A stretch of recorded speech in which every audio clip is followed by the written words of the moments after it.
Royal academy education platform पे आप सभी का हार्दिक स्वागत है। साथियों, आज अपन एक विस्तृत रूप से विशेष चर्चा करेंगे कि हाल ही में राजस्थान फायरमैन भर्ती में जारी जो रिजल्ट हुआ है उसमें एक ग्रामीण परिवेश से बिलोंग करने वाला छात्र किस हिसाब से ऑल राजस्थान टॉप करता है। मैं राजस्थान टॉप करने में साथियों ऐसे बात नहीं हुई कि ओबीसी एसटी जनरल, इस हिसाब से कंप्लीट कैटेगरी में ऑल राजस्थान टॉपर, ये आपके लिए एक विशेष चर्चा रहेगी कि उसने किस हिसाब से पूरे राजस्थान फायरमैन भर्ती में अपने आप को एक टॉप रैंक पे रखा है। जिस हिसाब से अपन देख रहे हैं कि अपने साथ है प्रदीप डूडी जो कि झुंझुनू डिस्ट्रिक्ट से बिलोंग करते हैं और झुंझुनू में एक ग्रामीण क्षेत्र से बिलोंग करते हैं। साथियों, अगर एक ग्रामीण क्षेत्र का छात्र राजस्थान में टॉप आ सकता है तो आप क्यों नहीं आ सकते। और इस वीडियो के अंत तक आपको ये चीजें जानने को मिलेगी कि उन्होंने किस हिसाब से किस तरीके से पढ़ाई की, क्या उनको मार्गदर्शन मिला, कौन सा इंस्टीट्यूट उन्होंने चूज किया और उनकी सफलता में सबसे ज्यादा किसका हाथ रहा और कैसे वो पूरे राजस्थान में टॉपर आते हैं। ये सारी चर्चाएं, सारी बातें आपको उनकी मुख जबानी सुनने को मिलेगी।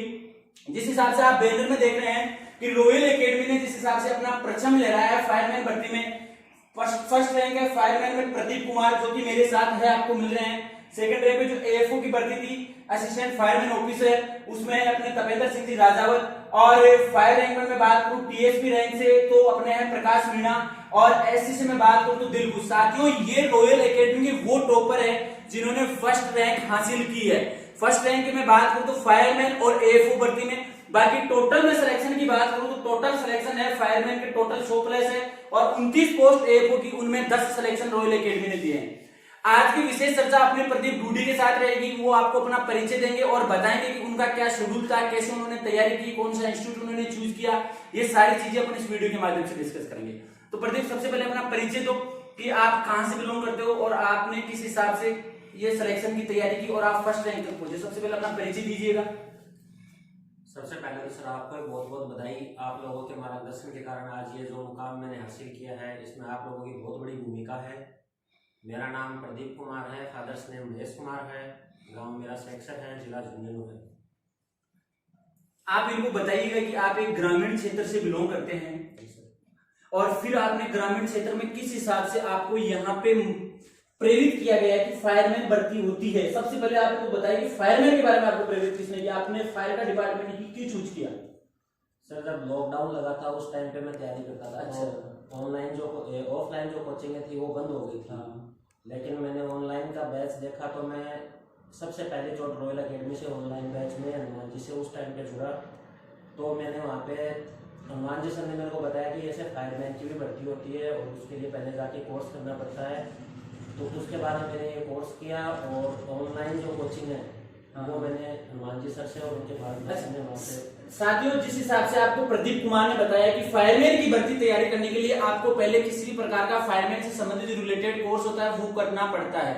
और इन्होंने बताया कि उसके लिए जैसे कि इनका ऑनलाइन इन्होंने सर्च किया, लॉकडाउन में ऑफलाइन कोचिंग वगैरह बंद थी तो इन्होंने सर्च किया तो रॉयल एकेडमी में जो हनुमान जी सर है, हनुमान जी डुकिया जी, उनसे इनकी बातचीत हुई। उन्होंने इसका प्रोसेस बताया कि आप किस हिसाब से फायरमैन की तैयारी कर सकते हो, उसके लिए आपको कौन सा कोर्स करना पड़ता है। हाँ, उसके बाद में आप ये बताइएगा कि आपने फायरमैन का जब आपने ये डिसीजन ले लिया, हनुमान सर ने आपको प्रेरित किया, उसके बाद में आप किस तरह जयपुर जो रॉयल एकेडमी थी वो ज्वाइन की और किस हिसाब से आपके सिलेक्शन में किन किन लोगों ने कितनी कितनी भागीदारी निभाई। देखिए सर, जिस टाइम पे फॉर्म भरे गए थे उसके बाद मैंने हनुमान जी सर को कोचिंग के लिए पूछा कि सर मैं ऑफलाइन तो उसमें मेरे कोई प्रॉब्लम थी, मैं जाके नहीं कर सकता था। तो उन्होंने मेरे को जानकारी दी कि अपना ऑनलाइन भी बैच चलता है। तो फिर मैंने ऑनलाइन ज्वाइन किया।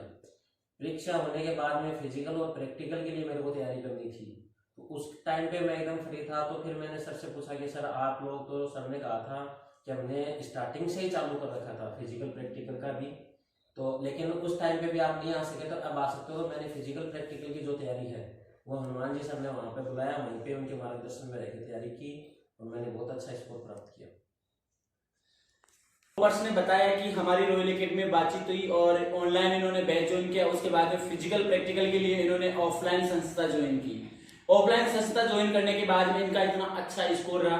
स्कोर की मैं बात करूं साथियों तो प्रदीप के टोटल 220 में से 202 नंबर है। साथियों, ऑल राजस्थान टॉपर के 220 में से 202 नंबर है। आज इस कंपटीशन भरी दुनिया में अगर कोई भी छात्र किसी के भी मार्गदर्शन और सहयोग से अगर 220 में से 202 नंबर हासिल करता है तो वो बहुत बड़ी एक उपलब्धि है।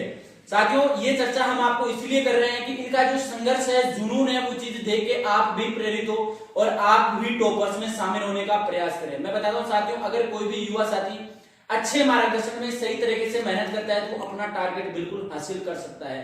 और बाकी टारगेट की बात तो मुझे करनी नहीं थी, क्योंकि प्रदीप कुमार अपने मुख से बता रहा है कि उन्होंने किस हिसाब से अपना टारगेट हासिल किया था। प्रदीप कुमार, आप मुझे बता सकते हैं कि फायरमैन भर्ती की तैयारी करने में भर्ती ने इतना लंबा प्रोसेस खींचा, लगभग मेरे हिसाब से दो साल तो शायद लगी गए, तो 2 साल तक क्या आपके कभी ऐसे मूवमेंट्स नहीं है कि आप स्टडी डाउन कर दे, पढ़ना कम कर दे, या आपको ये लगे कि भर्ती तो होगी ही नहीं, मेरा सिलेक्शन होगा कि नहीं होगा, मैं किसकी तैयारी करूं? इन चीजों में कभी आपको बाधित आई तो आपको किन लोगों ने प्रेरित किया? जैसे आपके माता पिता हो गए, गुरुजन हो गए, या कोई आपके रिश्तेदार, आपके दोस्त, किसी भी हिसाब से आपको ऐसा महसूस हुआ होगा? देखिए सर, माता पिता तो हर मोमेंट में साथ होते हैं, उनका सहयोग होता है, उसी वजह से अपन आगे जो है बढ़ पाते हैं। बिल्कुल।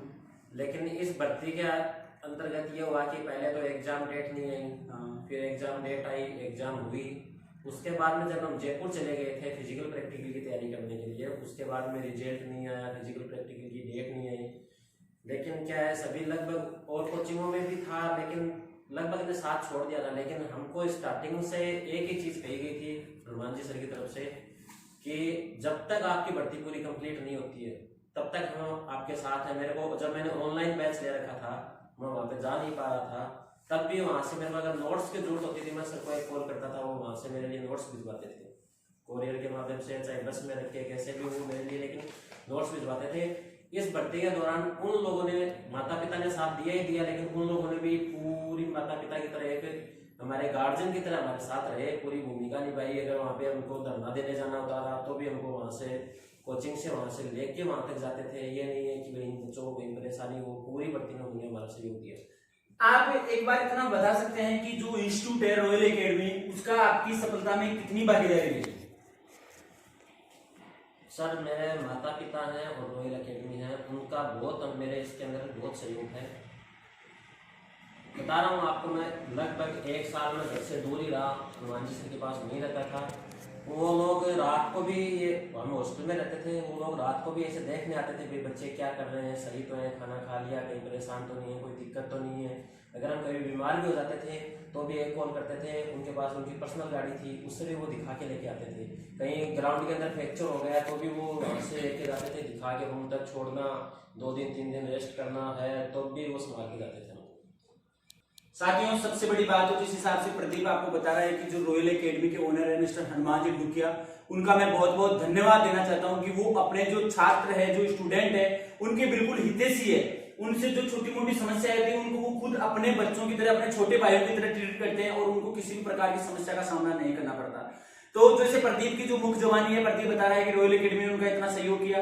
क्या प्रदीप आप बताना चाहेंगे कि आगे कोई भी फायरमैन की भर्ती या किसी प्रकार की कोई भी भर्ती आती है तो छात्रों को आप रॉयल एकेडमी के बारे में क्या संदेश देना चाहते हैं कि वो रॉयल एकेडमी में किस हिसाब से ज्वाइन करे, या तैयारी करे या नहीं करे, या आपके हिसाब से और कोई बेस्ट इंस्टीट्यूट है? देखिए सर, वहाँ पे जाके अगर कोई बच्चा तैयारी कर सकता है तो उसके लिए बहुत ज्यादा बेनिफिट है। अगर वहाँ पे कोई बच्चा अगर नहीं भी जा सकता तो मैं कह रहा हूँ कि एक बार अगर वो हनुमान जी सर से जुड़ जाएगा, फोन पे भी अगर उनसे मोटिवेशनल की जो बात है वो सुनेगा, तो ये मान लो कि उसका जो सिलेक्शन है, तैयारी करने की जो गति है वो और भी तेज हो जाएगी। दोस्तों, जिस हिसाब से आपको प्रदीप बता रहे हैं कि जो एचडी सर है उनका काफी अच्छा सहयोग है, बच्चों के प्रति उनका बिहेव भी अच्छा है, हर चीज एक एक चीज बारीकी से बता रहे हैं, तो उस हिसाब से मैं तमाम युवा साथियों से एक विनम्र निवेदन करना चाह रहा हूँ। ये मेरे बताए हुए शब्द नहीं है, ये टॉपर के बताए हुए शब्द है कि वे अगर प्रदीप की बताई हुई बातों को फॉलो करते हैं तो वो मेरे हिसाब से आसानी से सफलता हासिल कर सकते हैं, इसमें कोई संशय नहीं है। क्योंकि एक टॉपर जब आपको अपनी पूरी चीजें बता रहा है कि उन्होंने किस हिसाब से तैयारी, एक क्वेश्चन और बचता है मेरा प्रदीप जी, लास्ट क्वेश्चन ये है कि आपने फायरमैन भर्ती के लिए कितने घंटे पढ़े और कितने घंटे बच्चों को पढ़ना चाहिए जिससे कि वो आपको कितना टॉप रैंक हासिल कर सके? देखिए सर, पढ़ने के लिए ये है कि फायर में पहले से एसएससी की उनकी भी तैयारी कर रहा था, मेरा साइंस बैकग्राउंड रहा हुआ है और फिर मेरी कोचिंग पहले से जैसे की हुई है, तो मेरा जो ए पार्ट है फायरमैन का, वो मेरा उसका बेस अच्छा मजबूत ए पार्ट मतलब जीके वगैरह, जीके वगैरह, मैथ साइंस को, मैथ का मैं खुद स्टूडेंट रह गया। अच्छा अच्छा, तो वो पार्ट मेरा मजबूत था, इसलिए मेरे को फायरमैन का जो सिलेबस था वो थोड़ा इजी हो गया आपके लिए। वो इजी हो गया, क्योंकि ज्यादा फोकस मेरे को उसी पे करना पड़ा। पेपर में तो ये रहा, और फिजिकल प्रैक्टिकल का जो था उसके अंदर तो देखो वहाँ अपने को खुद को अपनी मेहनत करनी ही पड़ेगी उसके अंदर। तो वहाँ पे जैसे एक तो ये होता है, वहाँ पे जैसे फिजिकल प्रैक्टिकल बहुत जगह तैयारी करवा रहे थे, लेकिन कहीं पे जैसे बच्चे के चोट आ गई है। मेरे नज़र में एक मेरा दोस्त था, वो फिजिकल की तैयारी कर रहा था, उसके एंड टाइम पे पैर के अंदर चोट आ गई, तो वंचित रह गए, उस वंचित रह गए। तो सिलेक्शन इसके लिए सर ये है कि ये फिजिकल की जो तैयारी है ये इसलिए है कि इसमें मार्गदर्शन की बहुत ज्यादा जरूरत होती है। इसके अंदर फिजिकल में भी जो चीज करनी है कैसे करनी है, जो क्योंकि जो रात दिन जो फिजिकल करते हैं उनके लिए तो कोई दिक्कत नहीं है, लेकिन जो फर्स्ट टाइम पे जो फिजिकल करता है तो उसको मार्गदर्शन की बहुत ज्यादा जरूरत होती है, एक अच्छे गाइड करने वाले की बहुत ज्यादा जरूरत होती है। एक चीज आप और बता दीजिए कि आपका जो पेपर का पार्ट था उसमें कितने मार्क्स थे और फिजिकल प्रैक्टिकल में आपके कितने मार्क्स थे? टोटल स्कोर आपका 202 रहा है 220 में से, तो 202 जो दो पार्ट थे आपके किस हिसाब से कितने मार्क्स थे? सर मेरे फिजिकल प्रैक्टिकल में तो 148.50 है, 150 में से। साथियों जिस हिसाब से आप देख रहे हैं कि 150 में से 148.50 नंबर टोटल, यानी कि मात्र 1.5 नंबर कम था। तो आपको एहसास था कि 1.5 नंबर का यूनिट आपका कौन सा गलत हुआ? कुछ आपको आइडिया हो, क्योंकि आप इतने टॉपर हो, हमें बहुत खुशी हो रही है कि मैं आज राजस्थान टॉपर से वार्तालाप कर रहा हूँ। तो आप बता सकते हैं कि आपका 1.5 नंबर कौन सा जो प्रैक्टिकल का इश्यू था या कोई पार्ट था उसमें आपका कम हुआ? लगभग कुछ आइडिया आपको? सर जो इक्विपमेंट के जो नाम है वो थोड़े से टिपिकल भी हैं और उन पे फोकस भी मैंने कम किया, तो मेरा जो वाइवा का जो पार्ट था ना उसमें नंबर कट गया, मतलब आपका 1.5 नंबर केवल वाइवा में कटा है। साथियों बहुत अच्छी बात है कि एक वाइवा का पार्ट थोड़ा सा कमजोर होने से 150 नंबर पीछे रह गया प्रदीप, और अगर 1.5 नंबर और एक्स्ट्रा होता तो 203.5 नंबर हो जाते, जो बहुत अच्छी खुशखबरी की बात थी। और फिर बाकी के नंबर आपके कम पड़े, वो पेपर में पड़ गए। हाँ, पेपर में कितने नंबर थे आपके? पेपर में सर 52.50 नंबर। 52.50 नंबर। साथियों पेपर में 52.50 नंबर थे, 70 नंबर का पेपर होता था। 70 नंबर के पेपर में से 52.50 नंबर और 150 नंबर में से 148.5 नंबर। साथियों बहुत बड़ी बात है, और एक मैं बताना चाहूँ कि इतना संघर्ष इस टारगेट के पीछे प्रदीप ने किया है कि आज रैंकर्स में शामिल होता है प्रदीप। साथियों इस हिसाब से मैं तमाम युवा साथियों को 53.50, हाँ, इसी हिसाब से मैं तमाम युवा साथियों को बताना चाहता हूं कि ये एक मात्र 5-7 मिनट का वीडियो साथियों आपकी जिंदगी बदल सकता है।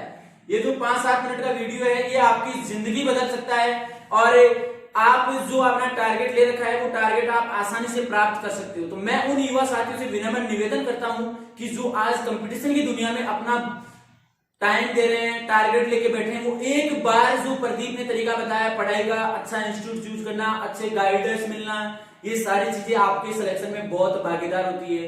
एक क्वेश्चन और पूछना चाहता हूं मैं कि आप एक बार जो आने वाले फायरमैन की भर्तियों के लिए जो भी युवा साथी तैयारी कर रहे हैं वो कौन कौन सी बुकों का सहारा ले, या जो रॉयल एकेडमी ने आपको नोट्स प्रोवाइड कराए हैं वो सफिशिएंट है, या उसके अलावा कोई एक्स्ट्रा आपने ऑथर्स की बुक वगैरह इस्तेमाल की, कुछ बता सकते हैं आप? सर ऑथर्स की तो बुक जो है मार्केट में फायरमैन की बहुत कम बुक अवेलेबल होती है। जो एक आध बुक है फायरमैन की जो मतलब जो सारे बच्चे लेके बैठते हैं, लेकिन इसके अंदर यह है कि जो क्वेश्चंस जो आने का है, जो ए पार्ट का है, वो उस बुक से क्लियर नहीं हो पाता है। इसके लिए तो कोचिंग या फिर ऑनलाइन क्लासेस या फिर ऑफलाइन क्लासेस वो ही ज़्यादा सफिशिएंट होता है, क्योंकि टीचर जो कोचिंग पढ़ाते हैं वो एक्सपेरिमेंट करते रहते हैं कि कौन सी क्वेश्चन आए हैं पिछले पेपरों में, वो पूरी चीज़ों का जो निचोड़ निकाल के जो क्वेश्चन लेके आते हैं वो ही उस चीज की पूर्ति कर सकते हैं। साथियों जैसा कि आपने जो मेरे साथ 5-7 मिनट बिताए उसके लिए आप सभी का बहुत बहुत धन्यवाद, और ये आपके लिए बहुत एक इंपॉर्टेंट सेशन था साथियों कि आपको किस हिसाब से तैयारी करना है। जैसे कि प्रदीप ने बताया कि आप बुक्स मात्र से सिलेक्शन नहीं ले सकते, आपको फैकल्टियों का, स्टाफ टीचर्स का सहारा लेना ही पड़ता है। तो इस हिसाब से मैं आप सभी को बताना चाह रहा हूं कि आप अपनी जो तैयारी कर रहे हैं उसको रेगुलरिटी के साथ रखें, और आपके जो भी स्टाफ वगैरह है, टीचर्स वगैरह है, उनका आप बिल्कुल सहयोग ले, उनसे पूछे बार बार कि सर इस टाइप का क्वेश्चन अब की बार आया तो अब की बार कैसा क्वेश्चन आएगा, मुझे किस पैटर्न के हिसाब से पढ़ाई करनी है। या अगर आपका कोई अच्छा जो भी है गाइडर्स है जिन्होंने सिलेक्शन वगैरह ले रखा था, आप उनसे एक बार जरूर डिस्कस करें कि मुझे किस हिसाब से पढ़ाई करनी है, कौन सा इंस्टीट्यूट ज्वाइन करना है। क्योंकि सबसे इंपॉर्टेंट चीज होती है कि आपकी खुद की सेल्फ स्टडी, और इस चीज को तो प्रदीप भी मानते हैं कि सेल्फ स्टडी सबसे ज्यादा इंपॉर्टेंट होती है। मैंने तो सब खुद को ही करनी पड़ती है। हाँ। टीचर और पेरेंट्स जो है वो तो एक मार्गदर्शन कर सकते हैं, मार्गदर्शन बता सकते हैं। साथियों, बात वही है कि एक रोड पे टीचर आपको लाके खड़ा कर सकता है, तो चलना आपको ही पड़ेगा।